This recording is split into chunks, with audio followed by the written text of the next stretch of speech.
Yes, I know, I'm late, I'm about 2 years behind, but who cares? I think this game is badass. Badass.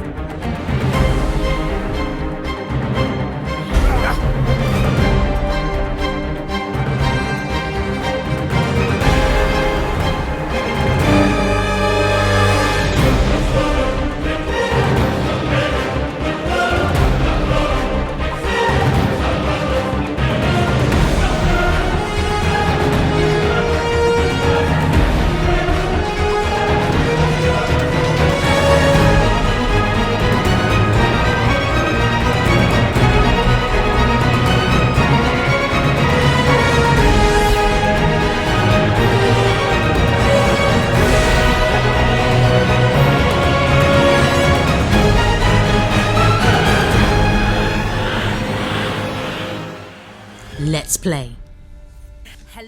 Hello, it's your girl Hurricane B coming to you with my channel, sharing my views on games that I like to play. So today I'm going to be talking about one game that I've been playing lately. Okay, the game I'm playing is called God of War. Yes, I know, I'm late, I'm about 2 years behind, but who cares? Because I don't care, so why should you? In fact, you're on my channel listening to what I've got to say about God of War. Okay, right, look. This game is a badass game, okay? It was recommended that I play and have my quick view on it. I think this game is badass. Badass. Best game I've played in a long time. So for this to be one of the first games I've been playing, I must admit, thumbs up, 10 star if there's such thing. So it's one of those games that, you know, it will keep you captivated. Does that make sense? I don't know. But hello, what is this game? For those of you that may not know about this game, it is an action-packed adventure game filled with demons and fearsome creatures, trolls. It even has a lot of untold stories, magical adventure quests. Some of the demons might actually resemble the monsters in Games of Thrones.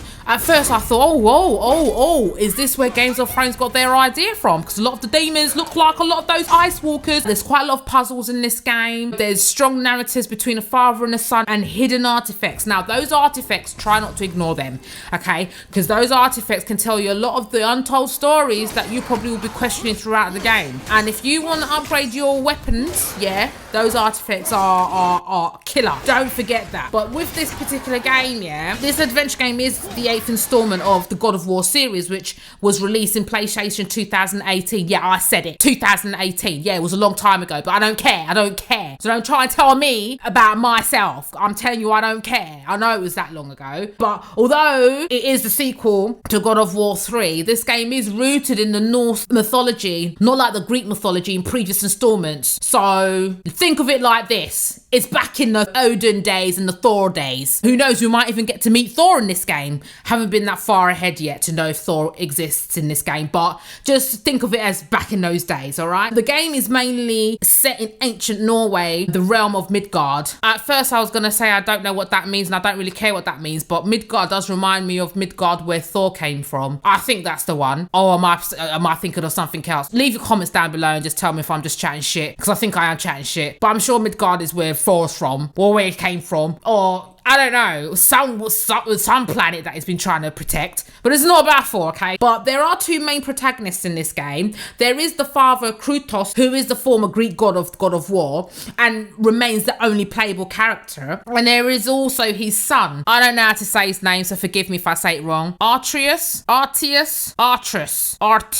Correct me down below in the comments, because I don't have a clue how to say his name. But he is the young son who's eager to learn, and also is eager to grow up in the image of his father. But throughout the game, you find that his son accompanies his father, which is quite nice actually, to find that this major god, you know, has a little tiny son that likes to be of use to his father. It's quite nice, although he is a bit of a nuisance at the beginning of the game. He doesn't really do much except getting away all the time and just irritate Kratos. But as you play further in the game, you do find that actually there is huge value with him having him there. And it's quite nice to just, you know, watch a relationship unfold between a father and a son without the mother being around. It's not often you get to see, you know, such beauty unravel. So you can always enjoy something like that. But this game is a one player. Not happy about that, but I guess that's the God of War for you, isn't it? It's all about Kratos Kratos. Apparently he killed all the gods. Is it the evil gods? In the last installment, and this installment they decided to go down a different story route in this one. I feel like with this particular character, he's more lifelike in a sense where he has human-like tendencies, like he has a relationship, he's married, well, he was married, or he was betrothed to a woman who sadly dies, and he has a son. But I must be honest with you, I'm not gonna lie, I don't really know what happened prior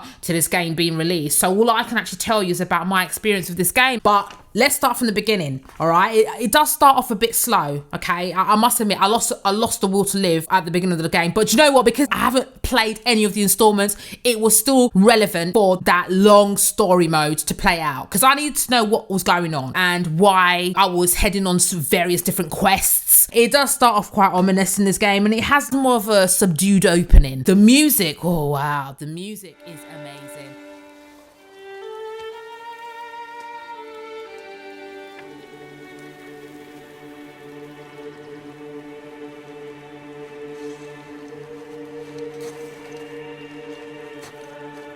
But although it starts off slowly, Kratos, the father, tends to be quite upset about something which you're unclear of at first. But he does start off with axing down a tree. Why is he axing down a tree? For some reason, he loves this tree, so why are you axing it down? If you love someone, you're not going to kill it, are you? But in this case, he axed it down anyway.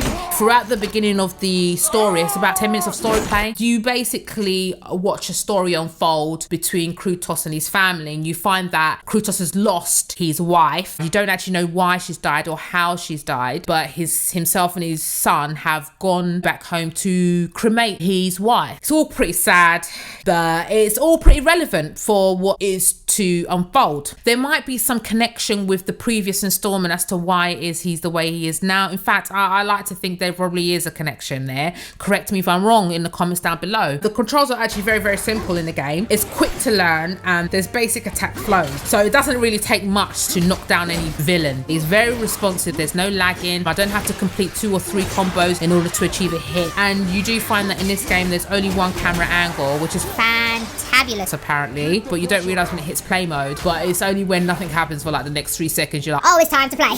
So that's the only thing. But other than that, I think it's wicked. I think it's great. Apparently that's quite difficult to achieve. So for them to achieve that, props to you, mate. But the story mode continues by Kratos taking his son for a deer hunt, which his son leads. It's a way for his father to train his son to become a warrior. At this point, you are in play mode, which is fantastic. You're still pretty limited to what you can do anyway, but the split between play mode and story mode is quite frequent at the beginning. I have to admit, the graphics are on point. They're very good. They're a lot better than previous installments. I have seen brief clips and yeah, maybe at the time when it was released, it was like, oh my goodness, this is the best thing since sliced bread. But now, when you look at it, it's like, whoa, this is like Sonic the Hedgehog days kind of quality. So yeah, maybe we should just move with the times, shouldn't we? But for me to play this game 2 years down the line and still be impressed with the graphics says something. The graphics were on point. It's crisp, it's crystal clear, there's no lagging. I was really pleased with it. The derelict builders, oh my goodness, they're so amazing. There's so many hidden places in this game, and I decided to play in hard mode. Who told me to play in hard mode? I don't even know. I thought playing in hard mode would be the best thing since Daybread, and it just took longer for me to complete challenges, and that was just the annoying bit. I spent like 2 hours just to complete a 30-minute challenge. Every hit I hit didn't even amount to a hit. It was annoying, especially when I defeated this big old bag. It was hard.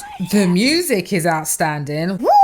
It does give you chills throughout. It evokes raw emotion out of you. There's a lot of quality. Kratos' character is a god, I think. He is a god, isn't he? Or he's not a god anymore. He's fallen from grace. Is that what the story is? Let me know, okay? But he's very strong, all right? He's very powerful. He has this body paint around him. I guess it symbolizes some kind of tribal mark. He has a shield and an axe, which are the 2 main weapons that he carries with him throughout the game. They both can be upgraded and they both are incredibly powerful. The shield is strong enough to handle any impact. But the great thing is that can be upgraded alongside the axe as well. His son also has a bow and arrow arrow, which also can be upgraded as well. But one of the things I like about that axe is that you can throw the axe and you can wheel it back, which is like a Thor move. One thing I also like about Kratos is that he has another level of rage that he doesn't often achieve, because you have to achieve multiple hits to see that rage. Once he's reached his optimum rage bar, he will go berserk that you get to control, and you feel the rage is all down to your control. It's almost like you enjoy letting loose.